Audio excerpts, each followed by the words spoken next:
Controller IC ये है, और जो कि ये कंट्रोल सिग्नल भेजती है तभी ये काम करता है। लेकिन इस कंट्रोलर आईसी को सप्लाई आप 12 वोल्ट नहीं दे सकते। तो कितनी वोल्टेज दी जाएगी, तो ये डिपेंड करता है कि कुछ में तो कंट्रोलर आईसी 5 वोल्ट पे चलती है और कुछ में 3.3 वोल्ट पर। तो आइए समझते हैं कि इसमें कितनी वोल्ट दी गई होगी।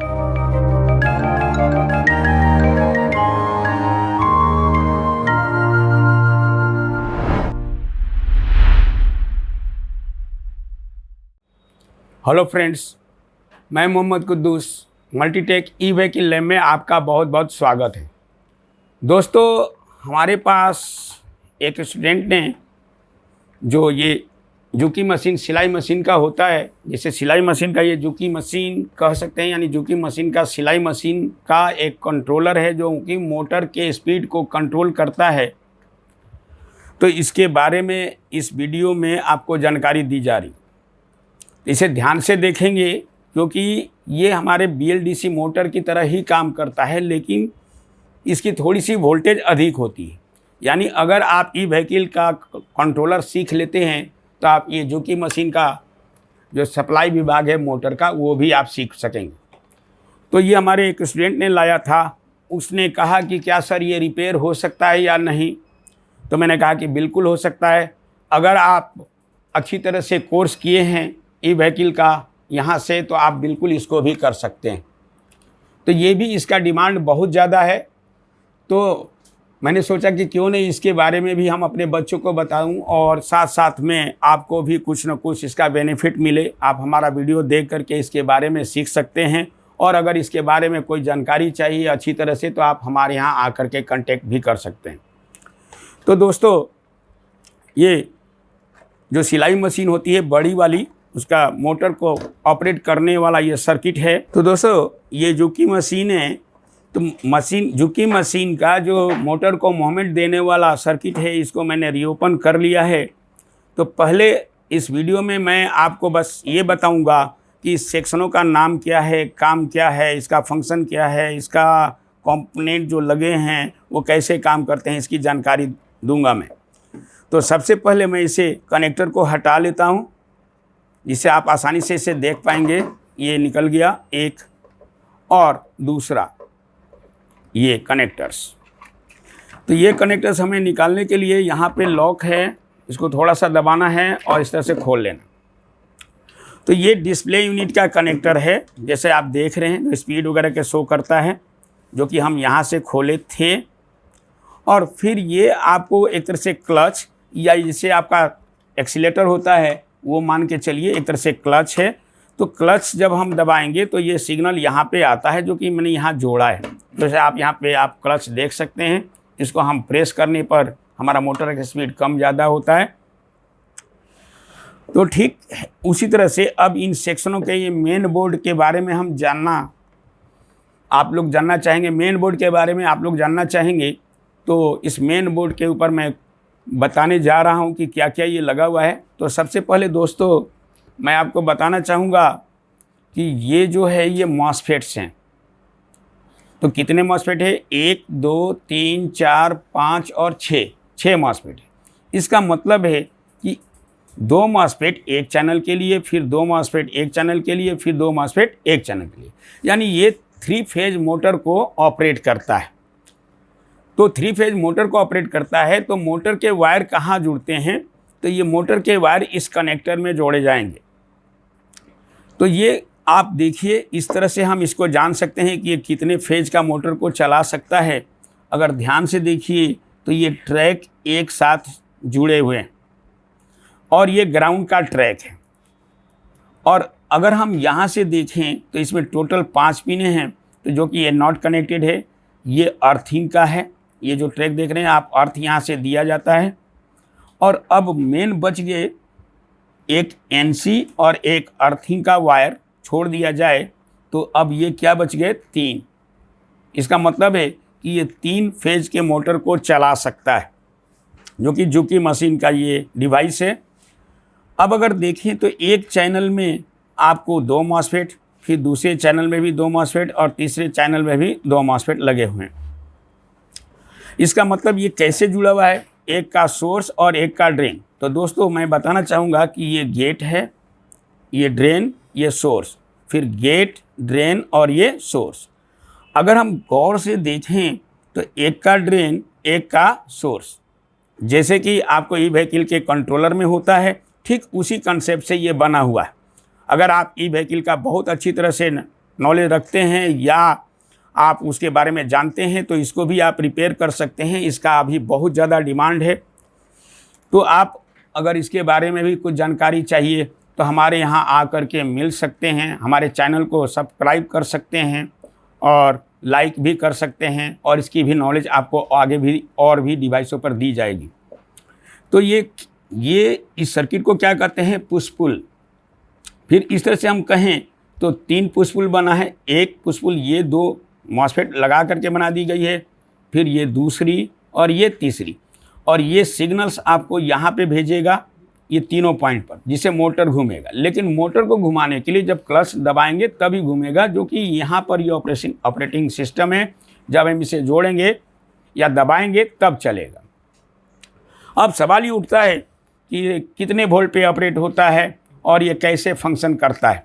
तो दोस्तों सबसे पहले तो मैं आपको ये बताना चाहूँगा कि यहाँ पे आपको ई व्हीकल में इन सर्किटों में पोलराइज कैपेसिटर का प्रयोग किया जाता है, जबकि यहाँ पर नॉन पोलराइज कैपेसिटर का प्रयोग किया गया है, जो कि ये प्रोटेक्शन का काम करता है मुख्य रूप से, और सिग्नल भेजने का काम करता है। उसके बाद अगर मैं बात करूँ ये आप इस एरिया का, तो जैसा कि आपको पता होगा कि कंट्रोलर में 14 वोल्ट की सप्लाई बनती है और उसमें भी डायोड लगे हुए होते हैं। तो इसमें क्या है कि ये आपको 3 डायोड लगे हैं 3 चैनलों के लिए, तो इस पर आपको 12 वोल्ट प्राप्त होता है। और ये सब क्या है, ड्राइवर विभाग। तो ड्राइवर विभाग में, प्रत्येक ड्राइवर विभाग में इसमें देखिए तो टोटल 5 ट्रांजिस्टरों का प्रयोग किया गया है। 2 यहाँ है, 2 फिर यहाँ है, फिर 1 यहाँ। तो कुल मिला के एक ड्राइवर विभाग में 5 ट्रांजिस्टरों का प्रयोग किया गया है। ठीक उसी तरह से यहाँ भी 5 दूसरे चैनल के लिए और ये तीसरे चैनल के लिए भी ये बनाई गई है।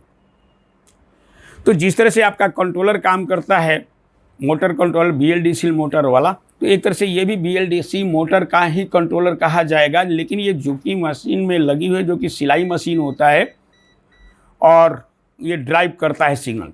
तो ड्राइव करता है सिग्नल, तो ड्राइव सिग्नल कहाँ से आता है, तो ये अगर आप ध्यान से देखिए तो एक कंट्रोलर IC लगाई गई।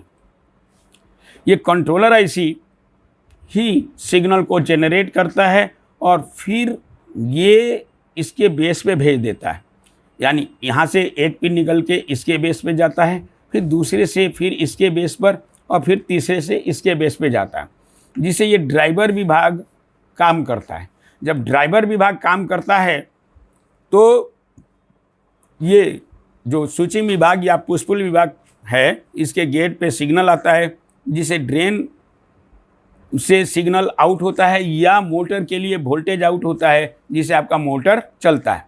और ये एक सिग्नल निकालेगा, ड्राइव सिग्नल, जो कि आपको इस पिन पर भेजेगा। फिर दूसरा जब काम करेगा तो इस पे भेजेगा, फिर तीसरा चैनल काम करेगा तो तीसरे पे भेजेगा। तो इस प्रकार से ये 3 तरह के सिग्नल भेजते हैं, जिससे आपका मोटर चलता है। अब सवाल उठता है कि इस IC की सप्लाई कितनी है और वो कहाँ से आती है।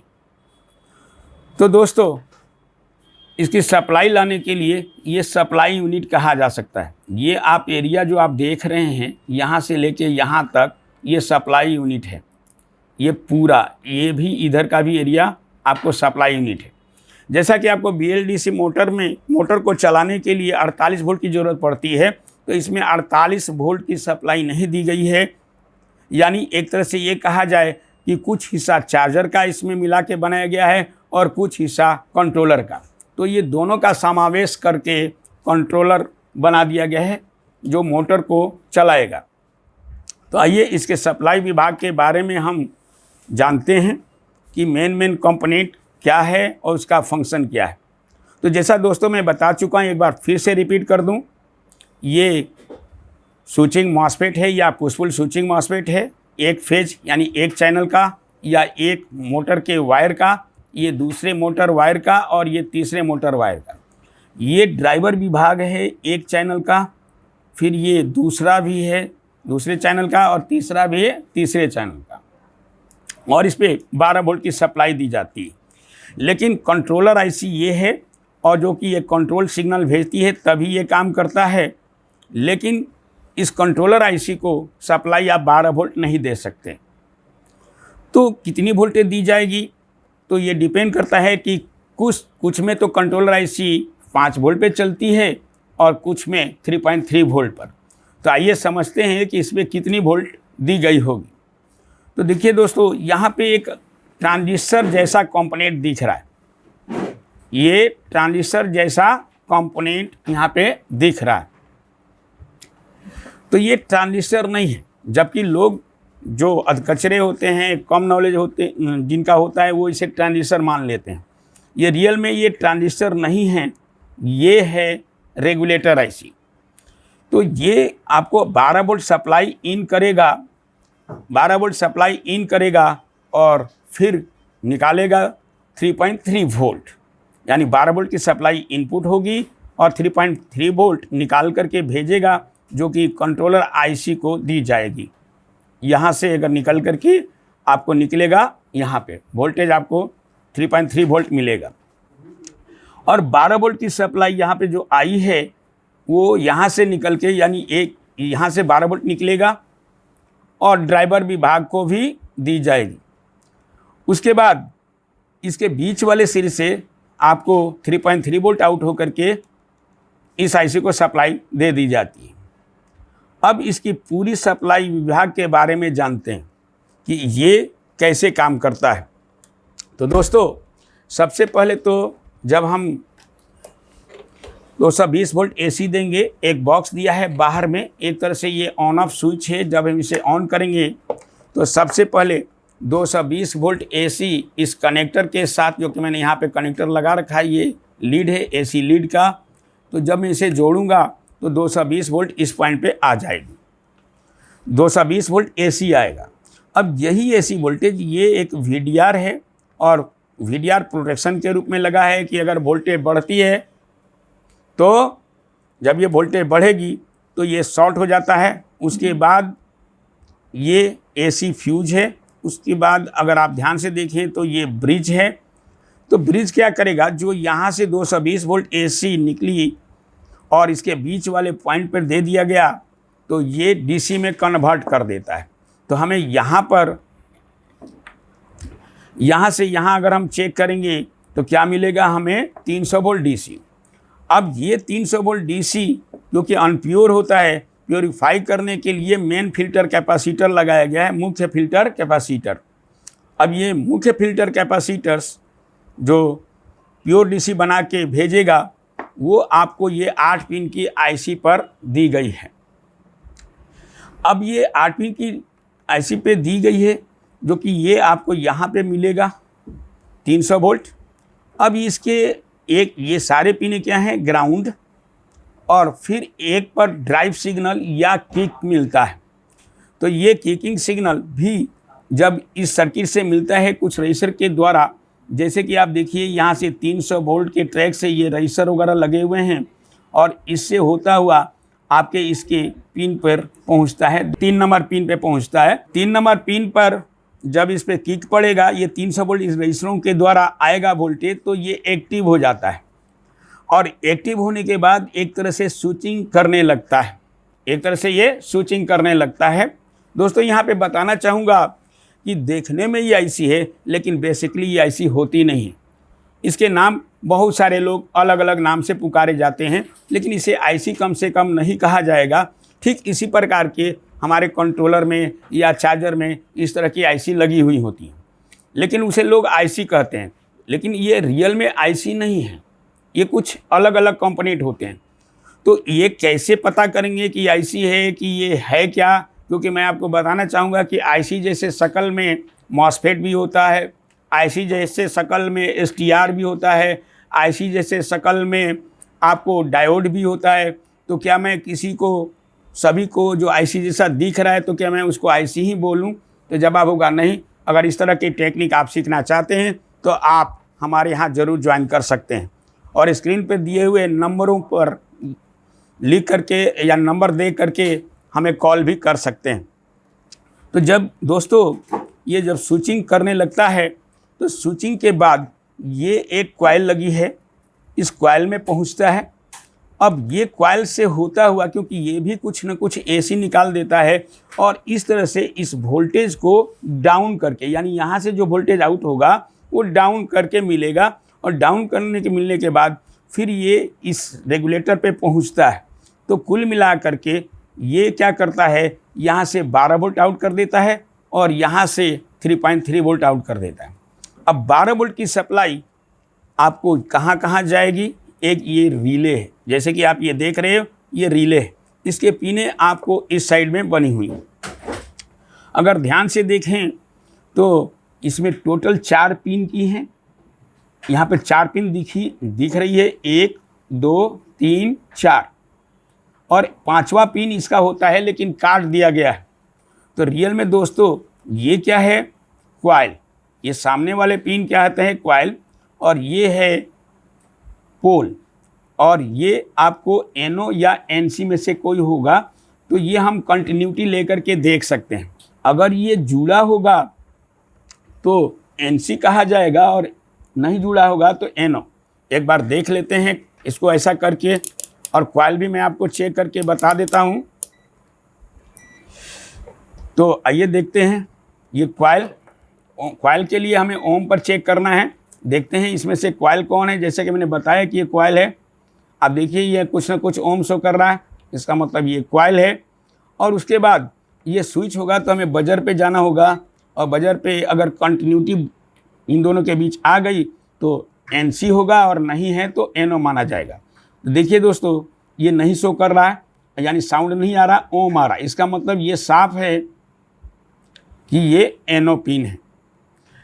तो अब ये जब काम करेगा तो ये यहाँ से जो वोल्टेज आएगा वो इससे जुड़ेगा, और जुड़ने के बाद आपको सप्लाई इस कॉइल पे आ जाती है।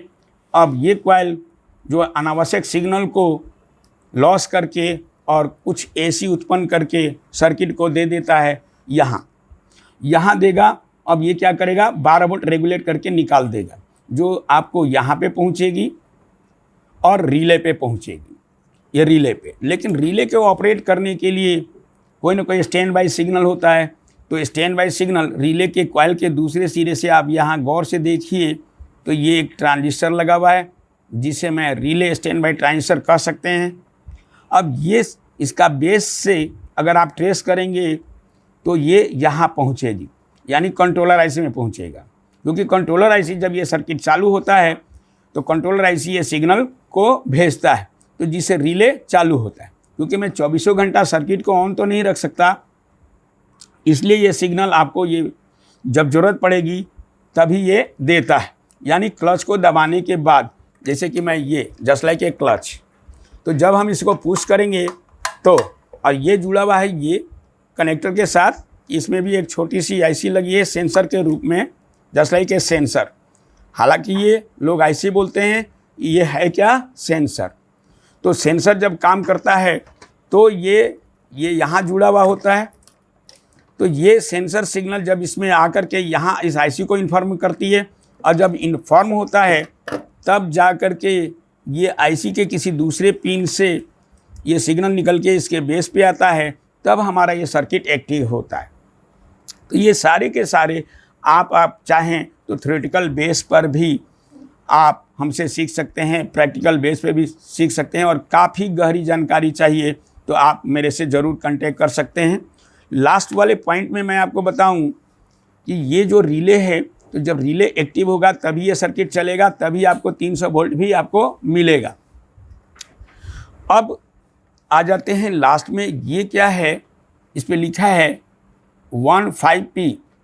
तो दोस्तों ये मैं बताना चाहूँगा कि इस तरह के 2 तरह के कंपोनेंट आपको मिलते हैं। यहाँ पे 15P लिखा है, इसका मतलब है कि ये PTC है।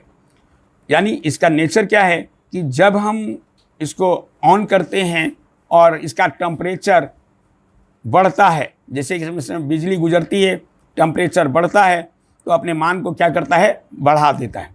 अक्सर हर रिले के स्विच के साथ आपको क्या लगा मिलता है, पीटीसी। हाँ, किसी किसी में एनटीसी भी है, लेकिन इसमें पीटीसी लगी हुई। तो दोस्तों हमने इसमें जो बताया है कि मेन कंपोनेंट के बारे में मैंने इसमें कुछ न कुछ आपको फ़ायदे के लिए चीज़ बताई है। आप इसे अच्छी तरह से इस वीडियो को ध्यान से देखेंगे तो इसमें बहुत कुछ आप सीख सकते हैं। हमारे यहाँ आप इसके बारे में भी ट्रेनिंग ले सकते हैं। जैसे कि आज के ज़माने में इसके इंजीनियर्स काफ़ी कम हैं।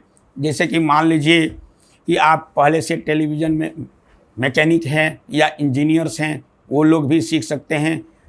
उसके साथ साथ आप कोई और छोटे मोटे इलेक्ट्रॉनिक्स की जानकारी रखते हैं तो आप यहाँ आकर के बहुत ही अच्छी तरह से सभी ई व्हीकल के बारे में, चाहे आप इसके बारे में भी सीखना चाहेंगे तो हम आपको ज़रूर सिखाएंगे, क्योंकि अभी ये इसकी ट्रेनिंग कहीं नहीं दी जा रही है, हमारे पास इसकी ट्रेनिंग दी जाएगी आपको।